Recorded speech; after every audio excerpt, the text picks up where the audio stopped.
Hey there, welcome to the Reinsurance Podcast, the place where we dive into all things reinsurance, the coolest part of insurance. We're your hosts, Jared and Ben, a couple of ex-practitioners who loved the industry so much we founded Supercede to tackle some of its biggest headaches. And we're here to share our insights and stories with expert guests as we uncover what's really going on in the industry. Well, welcome back to the Reinsurance Podcast. Andreas, delighted to have you here from R+V Re to share a bit of a view on the market and where conditions are at, etc. But before we dive into that, how's your Monte Carlo going? Yeah, first of all, thanks for having me. Monte Carlo is, somehow as busy as always, so meeting after meeting. Good thing about Monte Carlo is always you get a little bit of an idea how other market participants see the market. Do they share your views? This year it looks a little bit like a little calmer renewal. What we see at the moment is still early days, obviously. Well, what do we have?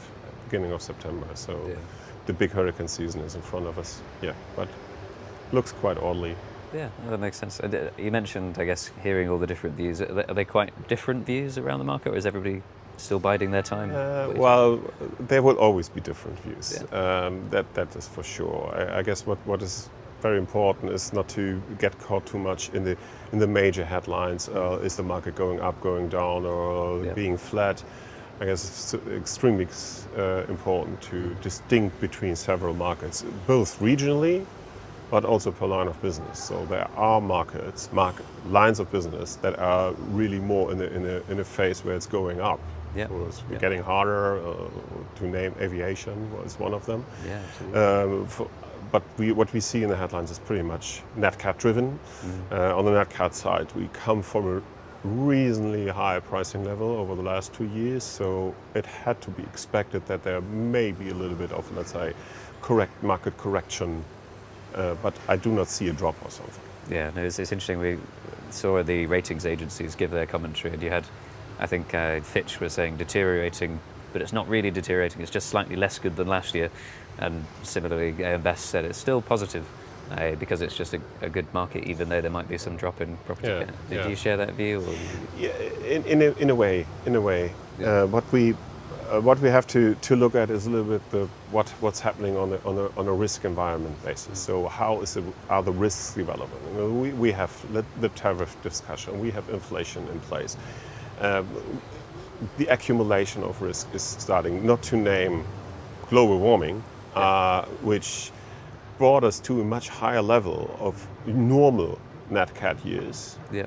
So we were at 100 million just a billion just a few years ago. Now we are reaching 150 billion as a normal year, as a norm. Yeah. So that gives you a little bit of an idea where the risk environment is going. That is something we have to discuss with our clients. We're happy to take over risk because that's our role as reinsurer. But we also have to ask for, let's say, reasonable payment for that. Yeah, and does it change much? I guess that obviously the hurricane season is still coming, but we started the year with wildfires. Almost first couple of weeks of January. Does that change? It was a shock. It was a shock. Starting the year in January with, let's say, the largest wildfire loss ever, which was hitting the reinsurance market quite drastically. Yeah. Gave you a little bit of bad feeling what may happen in the year. Since then, fortunately, at least the very, very big losses have been gone, but there is a lot of frequency on the nat cat area, so you can name it. But given the different structures we achieved over the last 2-3 years, I guess there's a little less involvement by reinsurers because I guess our role is to take the risk for the very large risks or very large incidents. But we were a little nervous about that for a time. We have to see where that is going because there are some discussions still in the market what will be the ultimate loss on the Cal fire. So. That makes sense. And I guess it means probably lots of cedents out there are stuck with the secondary perils still, at least as things stand. Or are they asking a lot more? There's more demand, which is actually good. Insurance is there to cover people's risk, to make their life, let's say, at least from the financial side, safer. And as long as you have development in secondary perils, and there is development in secondary perils, there will be big demand on the primary side, which increases the demand on the reinsurance side either. There just has to be enough money in the system to finance all that. Yeah. But we're on a good way. So maybe the market learned its lesson much better, maybe a little bit by brute force, not by reinsurers, but for all of us, because we cannot go home, take a lot of risk, and then give the shareholders like 6% return on risk equity. That doesn't work. Yeah, no, absolutely. It has been a couple of good years, but as you say, probably needed a little bit longer to really bake that in. Are you seeing, because obviously we talked about property cat and the US in particular, the hurricane scene there and the wildfires there. Are you seeing big differences by region? Obviously those are grabbing the headlines always, but outside of those peak zones, any interesting things going on? Well, not as spectacular as in other years, fortunately. So we didn't have this massive flash flooding events. We had some. But they were not as much as insurance events. That, I guess that's something we should never forget. There are a lot of nat cat events, earthquakes, flash flooding, and so on, in areas which are not densely insured. They're still tragic, with a lot of fatalities, a lot of issues and problems for the given economies. These are not just not the insured industries. So if the same thing happens in, let's say, populated area, you will have it. But we just recently had a hailstorm again in Italy. And we are talking not just little hail, we're talking like this. So you don't want to get hit by that. So it's dangerous. Yeah, absolutely. Changing weather, changing climate. Lots for reinsurers, I guess, to talk about with their clients when they explain why rates aren't falling very quickly. Unfortunately, we have to remind them that the risk environment is evolving.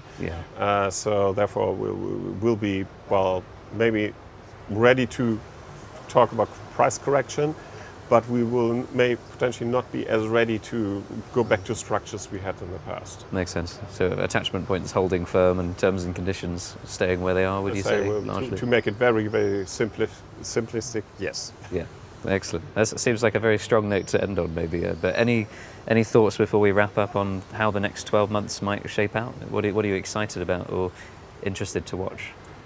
I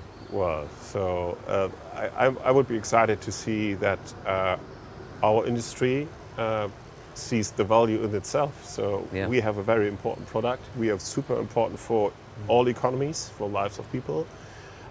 So we should value our own product and also tell people, without insurance, nevertheless, if you like it or not, a lot of things would not happen. So if we go out with that message, and so as an industry, we are ready to take risk and get the right payment, I guess we are all good. Yeah, amazing. Great rallying cry for the industry, and great to have you on the show, Andreas. Thank you so much. And thanks for having me. See you around the conference. Perfect. Thank you very much. Thanks again. Awesome. Thanks for tuning in to the Reinsurance Podcast. If you enjoyed our show, don't forget to subscribe wherever you get your podcasts and leave us a review to let us know how we're doing, preferably 5 stars. For more insights and updates, follow us on LinkedIn and visit our website at supercede.com/podcasts. You'll find the links in the show notes.